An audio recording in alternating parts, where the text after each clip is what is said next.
రంగనాథ శాస్త్రి గారి మనసు వ్యాకులత చెంది ఉంది. ఏ పని మీద శ్రద్ధ చూపించలేకపోతున్నారో ఆయనే కాదు, ఆయన భార్య వర్ధనమ్మ గారి స్థితి కూడా అలాగే ఉంది. కానీ ఆవిడ తన మనసులోని బేలతనాన్ని బయటపెట్టుకోకుండా పైకి గాంభీర్యాన్ని ప్రదర్శిస్తోంది. వారిద్దరి మనస్థితులు ఆ విధంగా ఉండటానికి తగిన కారణం ఉంది. ఈ మధ్య వాడి కుటుంబ పరిస్థితి అంతగా బాగుండటం లేదు. ఓ 4 ఏళ్ల క్రితం వారి ఒక్కగానొక్క సంతానం కోమలికి వివాహం చేశారు. ఆడంబరంగా కాకపోయినా వాడికి కలిగిన దాంట్లో వియ్యాల వారికి మర్యాదలు చేయగలిగారు. అబ్బాయి అభ్యుదయ భావాలు కలిగిన వాడవడం వలన కట్నం తీసుకోకుండా పెళ్లి చేసుకోవడానికి ముందుకొచ్చాడు. అంతేకాకుండా తన తల్లిదండ్రులను కూడా అందుకు ఒప్పించాడు. అమ్మాయి కోమలి కూడా బంగారపు బొమ్మలాగా ఉంటుంది. కట్నం కారణంగా ఈ సంబంధం తప్పిపోవడం అతనికి ఇష్టం లేదు. కట్నం ఇచ్చే అవసరం లేకుండా ఆడపిల్ల పెళ్లి చేయగలగటం సగటు మధ్యతరగతి కుటుంబానికి, అందులోనూ పౌరోహిత్యం చేసుకుని బ్రతికే శాస్త్రిగారి వంటి వారికి ఎంతో సంతోషం కలిగించే విషయం. అబ్బాయి పట్నంలో ఓ ప్రైవేటు కంపెనీలో పనిచేస్తున్నాడు. తన కుటుంబానికి సరిపడా సంపాదించుకుంటున్నాడు. అమ్మాయి అల్లుడు ఎంతో ముచ్చటగా ఉన్నారని ఊరివారందరూ మెచ్చుకుంటుంటే శాస్త్రిగారు వర్ధనమ్మ గారు ఎంతో పొంగిపోయేవారు. ఎక్కడ ఊరివారి దిష్టి తగులుతుందో అని కొంచెం భయపడిన మాట కూడా వాస్తవమే. అమ్మాయిని పట్నంలో దింపి వచ్చేటప్పుడు ఆడపిల్లల తల్లిదండ్రులకి ఉండే సహజమైన బెంగ తప్ప అల్లుడి గురించి దిగులు ఏమీ వారికి కలగలేదు. అయితే విధి వ్రాత మరోలా ఉంది. 1 సంవత్సరం బాగానే గడిచింది. విధి కినుక వహించిన ఒకరోజు అల్లుడు ఆఫీసు నుండి ఇంటికి వస్తుంటే రాంగ్ రూట్లో వస్తున్న కారు గుద్దేసి అక్కడికక్కడే ప్రాణాలు విడిచేశాడు. ఈ సంఘటన ఏ విధంగా అర్థం చేసుకోవాలో శాస్త్రిగారికి ఆయన భార్యకి అర్థం కాలేదు. వాళ్ళ నవనాడులు కృంగిపోయాయి. కొడుకు ఉన్నన్నాళ్ళు కోడలిని బాగానే చూసుకున్నారు అత్త మామలు. కానీ అర్థాంతరంగా కొడుకు దూరం అవడం వారిని కూడా జీవితంలో కోలుకోలేని విధంగా దెబ్బతీసింది. కోడలిని వెంటనే ఇంటిలోంచి తరిమేశారు. నష్టజాతకురాలని, దురదృష్టాన్ని మోసుకొచ్చిందని అనేక విధాలుగా నిందించారు. కొడుకు పోవడం వలన వారికెంత కష్టం నష్టం కలిగాయో కోమలికి కూడా అంతే కష్టం నష్టం కలిగాయన్న విషయాన్ని చాలా సులువుగా మరిచిపోయారు. అతి చిన్న వయసులోనే కోమలి అంతులేని దుఃఖాన్ని మోసుకొని పుట్టింటికి తిరిగి వచ్చింది. ఆ సంఘటన జరిగినప్పటి నుండి శాస్త్రిగారు తన వృత్తిలో కూడా శ్రద్ధ పెట్టలేకపోతున్నారు. కూతురి భవిష్యత్తు మీదే ఆయనకి వర్ధనమ్మ గారికి చింత. మోడువారిన కూతురి జీవితాన్ని ఏ విధంగా చక్కదిద్దాలో వారికి పాలు పోవడం లేదు. అసలు అది సాధ్యం అవుతుందో లేదో కూడా వారికి తెలియడం లేదు. అయితే ఆ ఊరికి జమీందారైన సర్వారాయుడు గారు ఆయనకి అండగా నిలిచారు. సర్వారాయుడు గారి ఇంటి పురోహితుడు రంగనాథ శాస్త్రి గారే. ఆయనకి శాస్త్రిగారి మీద చాలా గౌరవం ఉంది. అందుచేత ఆయన వాళ్ళ ఇంట్లో చేసే పౌరోహిత్యం కారణంగానే కాకుండా ఆయన మీద ఉన్న గౌరవంతో ఆయనకి సంవత్సరానికి సరిపడా సంబారాలు ఇంటికి పంపించేస్తారు. ఆ విధంగా శాస్త్రిగారికి ఆర్థికపరమైన ఇబ్బందులు లేవనే చెప్పాలి. శాస్త్రిగారు మొహమాట పడే అభ్యంతరం చెప్పినా ఆయన సున్నితంగా ఆయన మాటలు తోసిపుచ్చి తనకు తోచిన విధంగా చేస్తారు. వారిద్దరూ వేర్వేరు సామాజిక వర్గాలకి చెందిన వారైనా వారిద్దరి ఆర్థిక స్థితిగతుల మధ్య అంతరాలున్నా వారి మధ్య ఒక రకమైన చనువు స్నేహం ఏర్పడ్డాయి. దానికి కారణం వారిద్దరూ ఒకరి వ్యక్తిగత విషయాల్లో మరొకరు జోక్యం చేసుకోకపోవటం. ఒకవేళ చేసుకున్నా ఎదుటివారి శ్రేయస్సే ప్రధానంగా వ్యవహరించడమునో. చిన్న వయస్సులోనే వితంతువైన స్త్రీ సమాజంలో, అందున ఒక పల్లెటూళ్ళలో ఏ విధంగా తన ముందున్న జీవితాన్ని వెళ్ళదీయాలో శాస్త్రిగారికి కొరుకుడు పడని సమస్య. ఓ రోజు మాటల సందర్భంలో కోమలికి మళ్ళీ పెళ్లి చేసేయమని శాస్త్రిగారికి సర్వారాయుడు గారు సలహా ఇచ్చారు కూడా. అది వింటూనే కంపించిపోయారు శాస్త్రిగారు. రాయుడు గారిని ఏమీ నిందించలేదు, కానీ ఆయన సలహాని అమలు చేయటానికి ఆయన మనస్సొప్పలేదు. అయ్యా రాయుడు గారు, మా ఇళ్లల్లో ఆడపిల్లకి రెండో పెళ్లి చేయడం అంటే సాధ్యం కాని విషయం, అందున వితంతు వివాహం అన్నారు శాస్త్రిగారు. ఆ మాట అంటున్నప్పుడు ఆయన గొంతు కొంచెం వణికిందే. తన కూతురు గురించి చెబుతుండడం వల్ల. ఎందుకు సాధ్యం కాదు శాస్త్రిగారు? సమాజం ముందుకు వెళుతోంది. మనం కూడా సరైన ఆలోచనలు చేస్తే పిల్లల భవిష్యత్తు బాగు చేసిన వాళ్ళం అవుతాం. మళ్ళీ ఆయనే అన్నారు, 24 ఏళ్ల పిల్ల జీవితమంతా కోల్పోయినట్లు ఇంట్లో బంధించేసి కూర్చోపెట్టడం మీ దృష్టిలో సబబుగా అనిపిస్తోందంటారా? నాకు మాత్రం అది చాలా అన్యాయం అనిపిస్తోంది. శాస్త్రిగారు సమాధానం చెప్పలేకపోయారు. మౌనాన్ని ఆశ్రయించారు. ఆయన బాధ నలుగురి నోళ్ళని ఎలా ఎదుర్కోవాలో తెలియక అని అనిపించింది రాయుడు గారికి. అయినా అప్పటికే బాగా గాయపడిన మనిషిని ఇంకా రెట్టించదలుచుకోలేదు ఆయన. కొద్ది రోజులాగి మళ్ళీ కదపవచ్చునని ఊరుకున్నారు. శాస్త్రిగారు లేచి వెళ్ళిన తరువాత ఆయన శ్రీమతి లలితమ్మ గారు వచ్చింది. ఆయన్ని చూస్తుంటే గుండె తరుక్కుపోతోంది. ఆయనకొచ్చిన కష్టం మనం ఆర్చేది కాదు, తీర్చేది కాదు అందే బాధని వ్యక్తం చేస్తూ. ఎందుకు తీర్చలేము? ఆయన కోమలికి మళ్ళీ పెళ్లి చేయటానికి సిద్ధపడితే పట్నంలో మన ఎరుకలో మంచి సంబంధం చూడగలం అన్నారు రాయుడు గారు. అందుకు ఆయన అంగీకరించాలి కదా. నలుగురిని ఎదుర్కొనే ధైర్యం లేదు అంది లలితమ్మ గారు. అది చూద్దాం. కోమలి మన ఎదురుగా పెరిగిన పిల్ల. ఆమె జీవితాన్ని ఏదో దారిన పెట్టడానికి నా వంతు సాయం చేయడానికి వెనుకాడను నేను దృఢంగా అన్నారాయన. ఆయనకి అటువంటి దృఢచిత్తం ఉందని ఆవిడకి తెలుసు. ఆయన మనసులో ఏదైనా ఆలోచన వచ్చిందంటే అది కూడా ఒక మంచి ఉద్దేశం అయితే అంత తొందరగా వదిలిపెట్టరు. అయితే ఇప్పుడు శాస్త్రిగారు వ్యాకులత చెందడానికి కారణం వేరే ఉందే. అంతకు ముందు రోజు కోమలి గుడిలో స్వామి దర్శనానికి ఒంటరిగా వెళ్ళింది. భర్త పోయిన తరువాత చాలా కాలం ఇంట్లోంచి బయటికి రాలేదు. అందుకు కారణం దుఃఖం కంటే నలుగురు మాట్లాడే మాటల్ని ఎదుర్కొనే ధైర్యం లేదు ఆ పిల్లకి. ఈ మధ్యనే ఇంట్లోంచి బయటికి రావడం చేస్తోంది.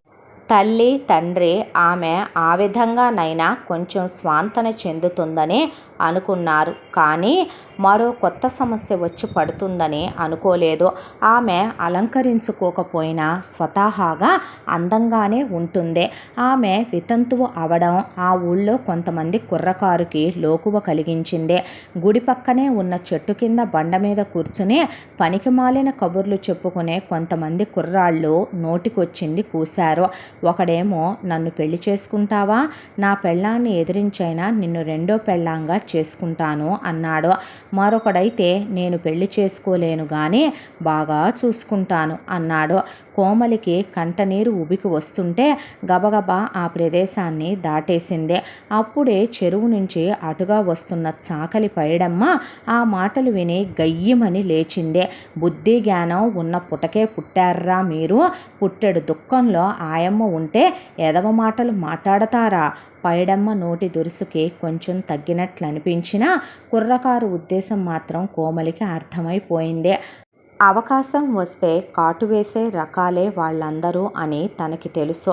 1 సంవత్సరం అటూ ఇటుగా వాళ్ళు తనతో పాటే స్కూల్లో చదువుకున్న వాళ్లే అవటం వల్ల వాళ్ళ మనస్తత్వాలు తనకి బాగా తెలుసు. పైడమ్మ ఇంటికొచ్చి కుర్రకారు కూసిన మాటల్ని వర్ధనమ్మ గారి చెవిన వేసింది. ఆవిడ తన భర్తతో చెప్పింది. అది అసలు వాళ్ళిద్దరూ ప్రస్తుతం వ్యాకులత చెందడానికి కారణం. ఇంతకాలం తమ కూతురి జీవితం ఎలా ఒడ్డున వెయ్యాలో తెలియక బాధపడేవారు. దానికి తోడయ్యింది ఇప్పుడు ఈ కొత్త సమస్య. కోమలికి ఏదో దారి చూపించేంత వరకు ఎలా కాపాడుకోవాలా అని. ఆ రాత్రి కోమలికి సరిగ్గా నిద్ర పట్టలేదు. నిన్నటి రోజు జరిగిన సంఘటనలు వరుసగా గుర్తుకొచ్చాయి. ఓసారి దైవ దర్శనం చేసుకుంటే మనసు కొంచెం ప్రశాంతత చెందుతుందనిపించి ఆలయానికి వెళ్ళింది. తన మనసులోని బాధ అంతా దేవునితో మొరపెట్టుకుంది. బయటికి రాగానే మనసు పాడైపోయేలా కూతలు, కళ్ళ వెంబటి నీళ్లు కారుతుంటే నెమ్మదిగా అడుగులు వేస్తోంది. కోమలి అని ఎవరో పిలిచినట్లయింది. ఒక్కసారి గుండె జల్లుమంది. ఆ కుర్రాళ్ళల్లో ఎవరో చొరవ తీసుకుని ఒక అడుగు ముందుకేశారేమోననిపించింది. కోమలి అని ఎవరో మళ్ళీ పిలిచినట్లయింది. ఆమె నుండి సమాధానం రాకపోయేటప్పటికీ ఈసారి గొంతు కొంచెం క్లియర్గా వినిపించింది. ఆ కుర్రాళ్ళల్లో ఎవరూ కాదు, కానీ తనకి పరిచయం అయిన గొంతే. అయోమయంగా చుట్టూ చూసింది. అప్పుడు అర్థమైంది. తను కంగారులో ఇంటివైపు కాకుండా గుడికి మరోవైపు తిరిగి కొంచెం చెట్లు పుట్టలు బాగా గుబురుగా పెరిగిన వైపు వచ్చింది. ఆ వైపు ఎవరైనా దాక్కుని ఏదైనా చేసినా ఎవరికీ తెలీదు. తన మందబుద్ధికి, ఆలోచన రాహిత్యానికి తనను తనే నిందించుకుంటూ వెనుతిరగబోయింది. అప్పుడు మళ్ళీ అదే గొంతు వినిపించింది. అంతేకాకుండా సడన్గా అతను కూడా ఎదురయ్యాడు.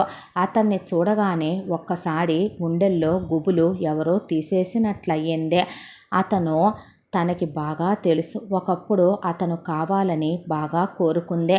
అతను కూడా ఆమెను పెళ్లి చేసుకోవాలని చాలా కాంక్షించాడు. కానీ తల్లిదండ్రులకి భయపడి తన తండ్రి ప్రేమ వివాహాన్ని కాదంటాడని ఎదురు చెప్పకుండా ఆమె తండ్రి తీసుకువచ్చిన సంబంధాన్ని మౌనంగా అంగీకరించింది.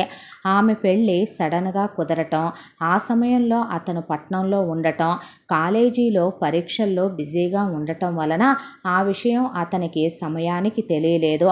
తెలిసి ముందుకు వచ్చేసరికి బాగా ఆలస్యం అయిపోయింది. పెళ్లి రోజుకు వచ్చాడు. ఆ సమయంలో తను ఏం చెప్పినా ఎవరూ వినరు. అంతేగాక కోమలికి చెడ్డ పేరు వస్తుంది. తరువాత అతను ఆమెని మరిచిపోలేకపోయాడు. ఎన్ని రోజులకు మళ్ళీ అతను కళ్ళబడేసరికి ఆమె కళ్ళని తనే నమ్మలేకపోయింది. అతను కనిపించాడన్న ఆనందం ఎంతోసేపు నిలవలేదు. ఇప్పుడు తామిద్దరూ ఏం చేయగలరో? ఆమె లోపల సంఘర్షణకి గురవుతుండగా అతను ఆమె చెయ్యి పట్టుకుని గబగబా ఒక చెట్టు చాటుకి తీసుకెళ్ళాడు. ప్రతిఘటించాలనుకున్నా ఆమెకి శక్తి చాలలేదు. అతనికేసి బేలగా చూసింది. అతని కళ్ళల్లో ఆమె పట్ల అదే ఆరాధన. తామిద్దరూ మొదటిసారిగా ఒకటవుదామనుకున్నప్పుడు అతను ఏ విధంగా ఆమెని ఆరాధించాడో అదే ఆరాధన అతనిలో ఇప్పుడు కూడా కనపడింది. కొద్ది క్షణాలు ఇద్దరూ మాట్లాడుకోలేదు. మౌనంగా ఒకరి పట్ల ఒకరు ప్రేమని కళ్ళతోనే పంచుకున్నారు. దేవుడు మనకి మనం కోల్పోయిన అవకాశం ఇప్పుడిచ్చాడు కోమలి అన్నాడతను. నేనిప్పుడు కన్నెపిల్లని కాదు, ఒకరికి సొంతమై వారిని పోగొట్టుకున్న దౌర్భాగ్యురాలిని, వితంతువుని హీనస్వరంతో అన్నది ఆమె. పెళ్లి పట్ల నాకున్న అభ్యుదయ భావాలు, నీ పట్ల నాకున్న అచంచల ప్రేమ మరిచిపోయావా కోమలి? నువ్వంటే ఆ రోజు నుండి ఈ రోజు వరకు నాలో అదే ప్రేమ. నిన్ను కాదని మరొకరిని నా జీవితంలోకి ఆహ్వానించలేను. పరీక్షలు కూడా అంతంత మాత్రంగానే పాస్ అయ్యాను. నువ్వు నా జీవితంలోకి వస్తే నేను ఏమైనా చేయగలను. నా మీద విశ్వాసం లేదా నీకు? నీ మనసు గాయపరిచిన ఆ కుర్రాళ్ళలాగానే అనుకుంటున్నావా నన్ను కూడా? ఒక్కసారి నీ చెయ్యి పట్టుకుంటే జీవితాంతం వదలను అతను ఉద్వేగంగా అన్నాడు. మీ మీద నమ్మకం లేక కాదు సిద్ధార్థ్, నా పరిస్థితి నా చేత అలాగ మాట్లాడిస్తోంది. మనం ఇప్పుడేం చెయ్యగలం? మీరేమనుకుంటున్నారు? ఇప్పుడు నేను ఏ ఒక్క చిన్న తప్పు చేసినా మా అమ్మా నాన్న రోడ్డున పడిపోతారు. ఆమె ఆందోళనగా అందే. నువ్వు నా మాట అంగీకరిస్తే మనం రేపే పెళ్లి చేసుకుందాం. పట్నం వెళ్ళి రిజిస్ట్రార్ ఆఫీసులో మన పెళ్ళి. పట్నంలో నా స్నేహితులు మన పెళ్ళికి సాక్షులు.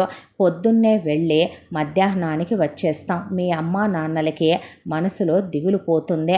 మన పెళ్ళి సంఘం అంగీకరిస్తుందా? మీ తల్లిదండ్రులు అంగీకరిస్తారా? మళ్ళీ ఆందోళన వ్యక్తం చేసింది. నా మీద నమ్మకం, భారం ఉంచి అవన్నీ నాకు వదిలే. నాకు కావలసింది కేవలం నీ అంగీకారం మాత్రమే. నీకు, మీ అమ్మా నాన్నలకి ఎవరికీ చెడ్డ పేరు రాకుండా చూసే బాధ్యత నాది. నీ కోసం సంఘాన్నే కాదు ఎవరినైనా ఎదిరిస్తాను. అతను అంత విశ్వాసంతో చెబుతుంటే కాదని అనలేకపోయింది. అందుకు కారణం సిద్ధార్థ అంటే తనకి అంతర్గతంగా ఉన్న ప్రేమే. మౌనంగా తల ఊపింది. ఇన్ని రోజులకి దేవుడికి తన మీద దయ కలిగినందుకు ఓ పక్క చాలా సంతోషంగా ఉంది. గుడిలో తను చేసుకున్న ప్రార్థన ఇంత త్వరగా ఫలితమిస్తుందని అస్సలు ఊహించలేదు. ఇప్పుడు తను తీసుకున్న నిర్ణయం తన తల్లిదండ్రుల జీవితాల మీద ప్రభావం చూపిస్తుందని తెలుసు. అయినా ఒక్కపూట ఈ ఉద్వేగాన్ని భరించగలిగితే మధ్యాహ్నానికల్లా తను మళ్ళీ ఒకరి ఇల్లాలైపోతుంది. అది కూడా తాను ఎంతో ఇష్టపడిన వ్యక్తికే. ఆ తరువాత తన తల్లిదండ్రులకి కూడా తన బాధ్యత తీరిపోతుంది. తెల్లవారగానే తులసికోట దగ్గర పూజ చేసుకుని భర్త సంధ్యావందనం పూర్తయ్యేసరికి కాఫీ చేసి అందివ్వటం వర్ధనమ్మ గారి రోజువారీ దినచర్య.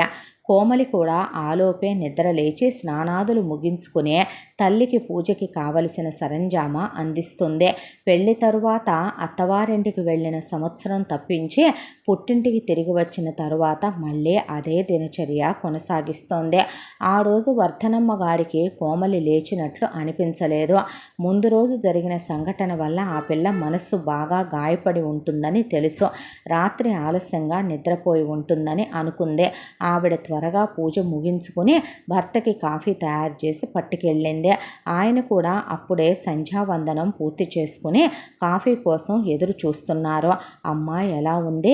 కాలకృత్యాలు పూర్తి చేసుకుంటే ఒకసారి రమ్మను, మాట్లాడతాను. ముందు రోజు జరిగిన సంఘటనకి కోమలి బాగా బాధపడిందని ఆయన అర్థం చేసుకున్నారు. ఒకసారి అనునయంగా మాట్లాడాలని ఆయన ఉద్దేశం. కోమలి ఇంకా నిద్రలేచినట్లు లేదు. తలుపు వేసి ఉంది. రాత్రి బాగా ఏడ్చిందనిపిస్తోంది. ఆవిడ మాటలు భారంగా వచ్చాయి. మనకే ఇంత బాధగా ఉంటే చిట్టి తల్లి ఇంకెంత బాధపడి ఉంటుందో అన్నారాయన బాధగా. ఇంకా ఎంతకాలం ఇలా పరీక్షిస్తాడో ఆ సర్వేశ్వరుడు నిట్టూర్చారు శాస్త్రి గారు.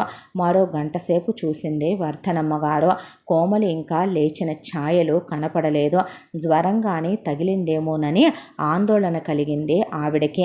కోమలి పడుకున్న గది దగ్గరికి వెళ్ళి చూసింది. గది తలుపు కొంచెం తెరిచి ఉండటంతో తోసి చూసింది. కోమలి గదిలో లేదు. ఆవిడ ఆశ్చర్యపోయింది. ఒక్క క్షణం తరువాత తేరుకుంది. ఇప్పుడు ఆశ్చర్యం స్థానంలో ఆందోళన కలిగింది ఆవిడకి. గబగబా ఇంట్లో ఉన్న మిగిలిన అన్ని చోట్ల వెతికింది. వరండాలో చూసింది. ఎక్కడా కనిపించలేదు. ఆవిడకి అర్థం కాలేదు. కోమలి తనంత తానుగా ఇంత పొద్దున్నే ఎక్కడికి వెళుతుంది? అది తనకి చెప్పకుండా పెరట్లోకి వచ్చింది. అక్కడ చాకలి పైడమ్మ ఎదురు చూస్తోంది.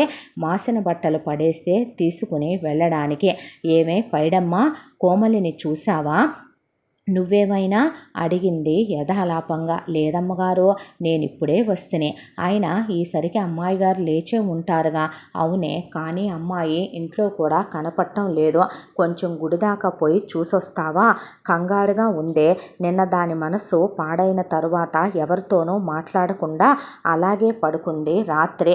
ఆవిడ మాటల్లో కోమలి ఏదైనా అఘాయిత్యం చేసుకుందేమోనన్న కంగారు, ఆందోళన స్పష్టంగా కనిపించాయి. నువ్వు వచ్చేసరికి బట్టలు సిద్ధంగా ఉంచుతాను.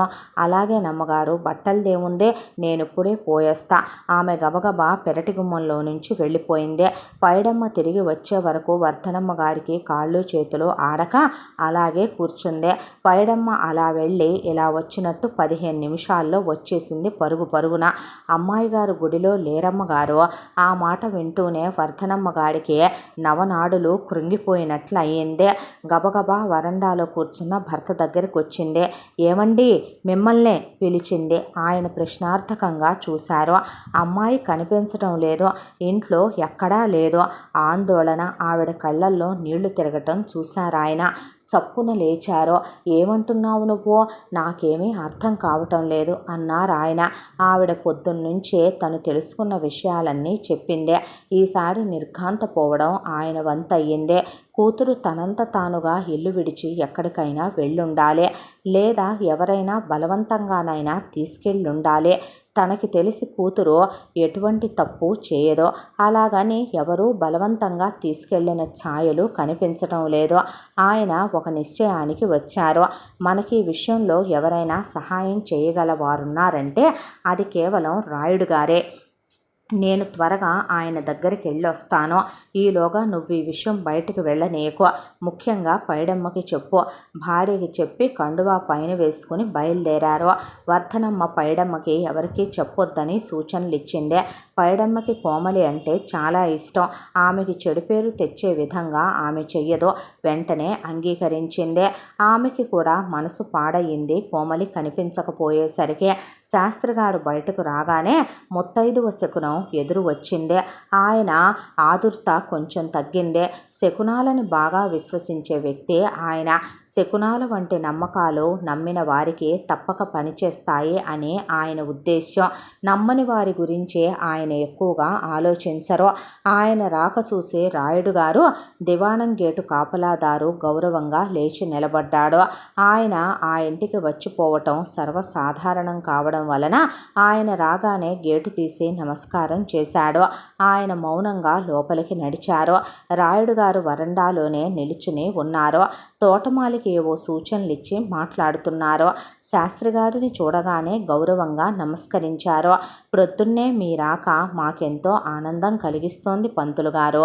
కూర్చోండి. శాస్త్రిగారు ప్రతి నమస్కారం చేశారు. కానీ ఆయన మనసులోని ఆందోళన గ్రహించేశారు రాయుడు గారు. శాస్త్రిగారు ఏదో ఆందోళనలో ఉన్నట్లున్నారో, మీకోసం నన్నేం చేయమంటారో చెప్పండి.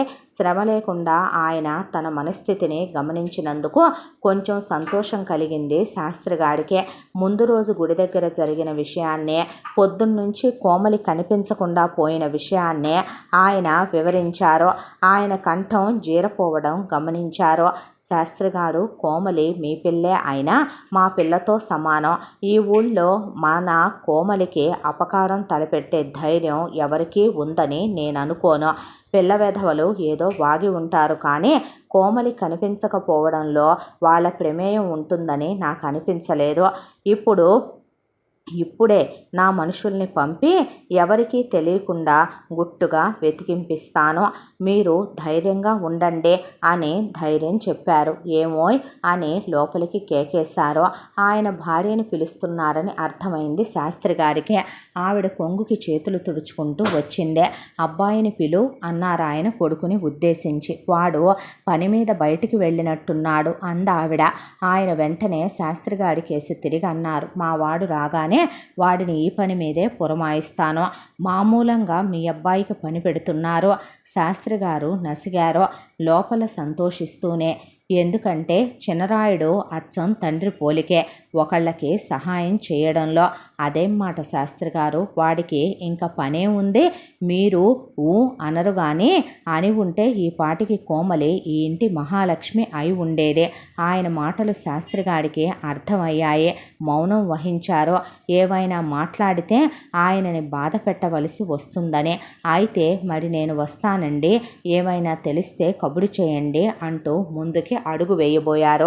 ఇప్పుడే వెళ్ళి ఏం చేస్తారు, కాసేపు ఇక్కడే ఉండండి. మా చెల్లాయి గారిని కూడా పిలిపిస్తాను. ఒంటరిగా ఆవిడ దిగులుగా ఉండి ఉంటారు అన్నారు. వర్ధనమ్మ గారిని చనువుతో చెల్లాయి గారిని పిలవటం ఆయనకు అలవాటు.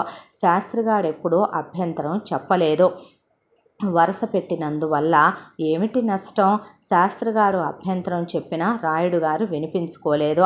ఆయన కాడుతో మనిషిని పంపించారు వర్ధనమ్మ గారిని తీసుకురావడానికి. వాళ్ళిద్దరికీ ఇప్పుడు మనిషి తోడు అవసరమని ఆయనకి తెలుసు. 10 నిమిషాల్లో వర్ధనమ్మ గారు వచ్చారు. ఆవిడ అప్పుడప్పుడు లలితమ్మ గారిని కలవడానికి అక్కడికి వచ్చేవారు. అందుచేత ఆవిడకి కొత్త కాదు. ఆ రోజు వారిద్దరిని అక్కడే భోజనం చేయమని కోరారు రాయుడు గారు. మొదట సందేహించిన తరువాత అంగీకరించారు శాస్త్రిగారు వర్ధనమ్మ గారు. శాస్త్రి గారు, ఈరోజు మీరు మా ఇంట్లో భోజనం చేయడానికి అంగీకరించడం మా అదృష్టం. మీకు అన్ని విధాలా నచ్చే విధంగానే సౌకర్యంగానే వండిస్తాను అనే ఫోన్ తీసుకుని కొడుకు నెంబర్కి ఫోన్ చేశారు. పని మీద బయటకు వచ్చాను, ఏమైనా పనుందా నాన్నగారు అని అడిగాడు అతను. సెల్ ఫోన్లో అబ్బాయి కంఠం గట్టిగానే వినిపిస్తోంది. స్పీకర్లో పెట్టకపోయినా నీతో ముఖ్యమైన విషయం మాట్లాడాలి.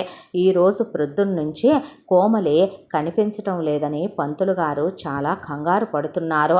నువ్వు ఆమెను వెతికి తీసుకువస్తావని నేను మాటిచ్చాను అన్నారు ఆయన. మీరు మాటివ్వడం నేను కాదనడం ఎప్పుడైనా జరిగిందా నాన్నగారు? వెంటనే ఆ పని మీదే ఉంటాను అన్నాడు. నువ్వు కంగారుతో పోలీసుల్ని ఇన్వాల్వ్ చెయ్యొద్దు ఆదేశించారు ఆయన. ఇంత చిన్న విషయానికి పోలీసులు ఎందుకు నాన్నగారు? మీరు పూనుకున్నప్పుడు పని కాకుండా ఉంటుందా అన్నాడు చిన్నరాయుడు. సర్వారాయుడు గారు ఫోన్ పెట్టేసి శాస్త్రిగాడికేసి నవ్వుతూ చూశారు. మా వాడు ఆ పని మీదే ఉన్నాడు, మీరు నిశ్చింతగా ఉండండి అన్నారు. సంభాషణ అంతా శాస్త్రిగారు వినటం చేత మౌనంగా తలాడించారు. రాయుడు గారికేసి కృతజ్ఞతగా చూశారు. భోజనాలు పూర్తి చేశాక కాసేపు నడుం వాల్చడానికి ఏర్పాటు చేశారు శాస్త్రిగారికి రాయుడు గారు. మధ్యాహ్నం 2 గంటల సమయంలో లలితమ్మ గారు వంట మనిషి చేత టీ పెట్టిస్తున్నారు. గేటు దగ్గర అలికిడయ్యిందే. కాపలాదారు గేటు తీశాడు. కారు లోపలికి వచ్చి ఆగింది. చప్పుడికి రాయుడు గారు గుమ్మం కేసి చూశారు. శాస్త్రి గారు కూడా అంతకు 10 నిమిషాల ముందే లేచారు.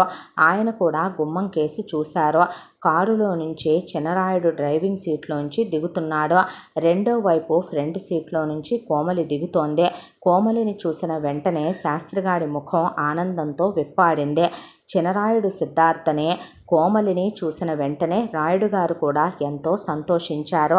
వర్ధనమ్మ గారు, లలితమ్మ గారు కూడా అప్పుడే లోపల నుంచి బయటికి వచ్చి వాళ్ళిద్దరినీ చూస్తున్నారు. అందరి చూపులు వారిద్దరిపైనే ఉన్నాయి. అందరూ ఒక విశేషాన్ని గమనించారు. సిద్ధార్థ, కోమలి ఇద్దరి మెడల్లోనూ దండలున్నాయి. సిద్ధార్థ కోమలి చేయి పట్టుకుని జాగ్రత్తగా నడిపిస్తున్నాడు. అందరి కళ్ళు ఆశ్చర్యంతో విచ్చుకున్నాయి. ఎవరూ ఒక్క మాట కూడా మాట్లాడలేదు. అందరికీ విషయం చూచాయిగా అర్థమయ్యింది. అందరూ అలా చూస్తుండగానే ముందుగా తేరుకుని లలితమ్మ గారు వంటగదిలోకి వెళ్ళారు. హారతి పళ్ళెం చేతిలో పెట్టుకుని వచ్చారు. శాస్త్రిగారు, వర్ధనమ్మ గారు ఇంకా ఆశ్చర్యం నుంచి తేరుకోకముందే రాయుడు గారు ముందుగా తేరుకున్నారు. తను వెంటనే మాట్లాడకపోతే శాస్త్రిగారు అపార్థం చేసుకునే అవకాశం ఉందని వెంటనే అన్నారు. శాస్త్రిగారు, ఇది నేను కూడా ఊహించనటువంటి డెవలప్మెంట్. మా సిద్ధార్థ కోమలిని క్షేమంగా తీసుకువస్తాడని నేను భావించాను.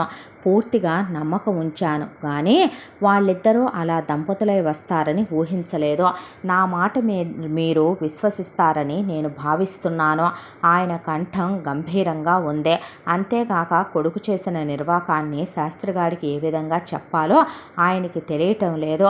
శాస్త్రిగాడి కోసం కొడుకుని చిన్నగా మందలించగలడు, కానీ కొడుకుని కాదనుకోలేడు. ఆయన మాటల్లోని నిజాయితీని శాస్త్రిగారు గ్రహించారు. ఆయన కూడా ఇప్పుడే కొంచెం తేరుకుంటున్నారు ఈ షాకు నుంచే. జరిగిన దానికి తన అనుమతి లేకపోయినా కూతుర్ని మళ్ళీ ఓ ఇంటి ఇల్లాలుగా చూసేసరికి ఆయన అంతరంగం ఆనందంతో ఉప్పొంగింది. ఈ వివాహాన్ని సమాజం అంగీకరిస్తుందా లేదా అనే సంశయం ఇప్పుడు ఆయనకి చాలా చిన్న విషయంగా అనిపిస్తోంది. వర్ధనమ్మ గారి పరిస్థితి కూడా ఇంచుమించు అలాగే ఉంది. మరి ఆవిడ ఆయనకి సహధర్మచారిణి కదా. ఆయన మాట్లాడకముందే మళ్ళీ రాయుడు గారే అన్నారు. వాళ్ళే చెప్పాలి అసలు ఏం జరిగిందో, ఎందుకు ఇలా చేశారో. కొడుకు వైపు తిరిగి అన్నారు. సిద్ధార్థ్, ఇప్పుడు అందరికీ సంజాయిషి ఇచ్చుకోవాల్సింది నువ్వే. అసలు ఇది ఎలా జరిగిందో చెప్పు. తండ్రి మాటల్లో గాంభీర్యాన్ని గ్రహించాడు సిద్ధార్థ. వెంటనే అందరికీ చేతులు జోడించాడు. తల్లికేసి తిరిగి అన్నాడు. అమ్మా, మేము లోపలికి రావచ్చా? కోమలి మానసికంగా బాగా అలసిపోయింది. లలితమ్మ గారు వెంటనే తేరుకుని అడుగు ముందుకు వేసింది. వర్ధనమ్మ గారు ఆవిడని అనుసరించింది. ఇద్దరూ కలిసి నూతన దంపతులకి హారతిచ్చి దిష్టి తీశారు. ఇద్దరిని లోపలికి తీసుకువచ్చి సోఫాలో కూర్చుండచేశారు. లలితమ్మ గారు ఇద్దరిని భోజనం చేయటానికి పిలిచింది. వాళ్ళిద్దరూ పట్నంలో కొంచెం ఎంగిలి పడ్డాం, మళ్ళీ సాయంత్రమే భోజనం అన్నారు. కోమలికి అంతా స్వప్నంలో జరుగుతున్నట్లుగా ఉంది. పెద్దవాళ్ళందరూ ఇంత తొందరగా రాజీకి వస్తారనుకోలేదు. మనం ధైర్యం చేసి ముందడుగు వేస్తే పెద్దవాళ్ళు తప్పకుండా అర్థం చేసుకుంటారు అని ఆ రోజు ఉదయం సిద్ధార్థ తనకి చెప్పినప్పుడు అతను తనకి కేవలం ధైర్యం చెప్పడం కోసం అలా చెప్తున్నాడని అనుకుంది, కానీ అతని అంచనా అంత ఖచ్చితంగా నిజమవుతుందని అనుకోలేదు. ఒక్కసారి అతని కేసి ప్రేమగా చూసింది. అతను ఆమెని అర్థం చేసుకున్నట్లుగా చిన్నగా నవ్వి అందరికేసి చూసి చెప్పడం ప్రారంభించాడు.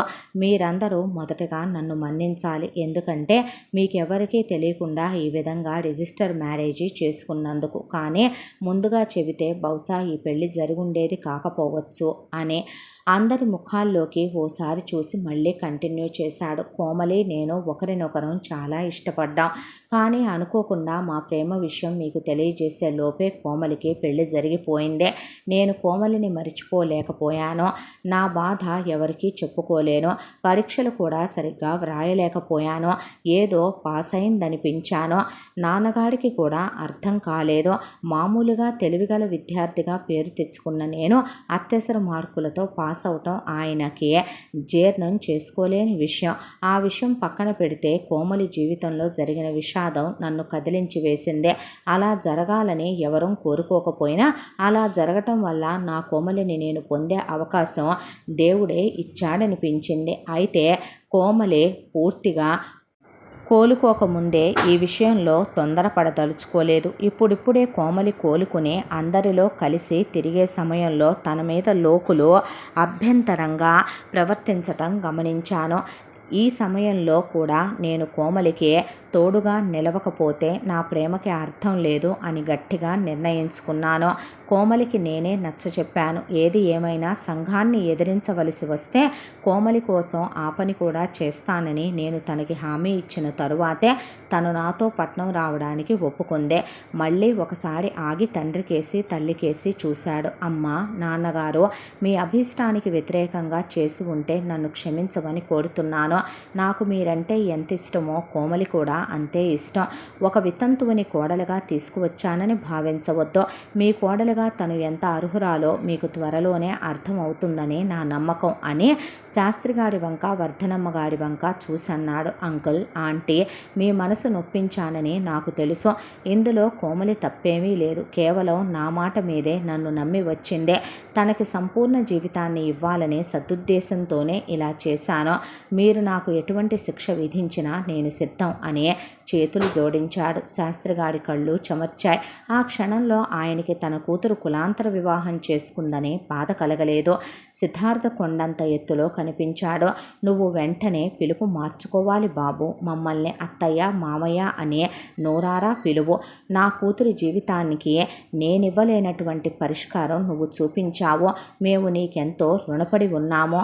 కోమలికి పునరుజ్జీవనం ప్రసాదించావు. ఆయన కంఠం గద్గదమైంది. ఆయన కనుల వెంట వర్ధనమ్మ గారి కనుల వెంటే అదే పనిగా నీళ్లు కారటం మొదలుపెట్టాయి. అలాగే మామయ్య, అత్తయ్య అన్నాడు. రాయుడు గారు కొడుకు భుజం తట్టి చిన్నగా నవ్వారు. నా కొడుకు ప్రయోజకుడైనందుకు నాకు చాలా గర్వంగా ఉంది. బంగారం లాంటి కోడలు పిల్లని తీసుకొచ్చావు. లలితమ్మ గారు కూడా కోమలిని దగ్గరికి తీసుకుని ప్రేమగా తల నిమిరిందే. వెంటనే ఇద్దరు మొదట శాస్త్రిగారి దంపతులకి, తర్వాత రాయుడు గారి దంపతులకి పాదాలకి నమస్కారం చేశారు. రాయుడు గారు భార్యకేసి చూశారు. కోమలి కోసం మనం ఏం చేయగలం అన్నావు కదా, ఏం చెయ్యగలమో నీ కొడుకు చేసి చూపించాడు చూడు అన్న భావం ఆవిడకి కనిపించింది ఆయన చూపులో. మీ కొడుక్కి అంతా మీ పోలికే అన్నట్టుగా చూసింది ఆవిడ నవ్వుతో. రాయుడు గారు శాస్త్రి గారి కేసి చూశారు. వాళ్ళిద్దరూ రిజిస్టర్ మ్యారేజీ చేసుకున్నారు, కానీ మనం వాళ్ళ బంధాన్ని వైదికంగా బలపరచాలి. వెంటనే మంచి ముహూర్తం చూడండి బావగారు అన్నారు. అలాగే బావగారు, శుభస్య శీఘ్రం అన్నారు శాస్త్రిగారు కూడా సంతోషంగా.